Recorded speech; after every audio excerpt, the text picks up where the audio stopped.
चुकूनही हा व्हिडिओ अर्धवट सोडून पुढे जाऊ नका, नाहीतर तुमच्या आयुष्यातला नशिबाचा दरवाजा उघडण्याची संधी तुम्ही गमावून बसाल. कारण आज आपण विज्ञानाच्या पलीकडची अशी शक्ती पाहणार आहोत जी पाहिली की नास्तिक माणसाचाही देवावर विश्वास बसेल. मित्रांनो, आज प्रत्येकाची हीच रड आहे. घरात पैसा येतो पण टिकत नाही.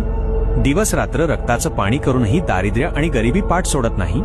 एका संकटातून बाहेर पडताय तोच दुसरं संकट समोर उभं राहतंय. जर तुमचं उत्तर हो असेल तर आता घाबरू नका. सिंहाचलमच्या नरसिंहदेवाचा क्रोध शांत करण्यासाठी जिथे अंगावर चंदनाचे डोंगर रचावे लागतात, तिथेच या कलियुगात तुमच्या संसाराला लागलेली कटकटीची आणि गरिबीची वाळवी जाळायला फक्त माझ्या बाळूमामांचा एक चिमूटभर भंडारा आणि तुमचा भक्तीचा टाहो पुरेसा आहे.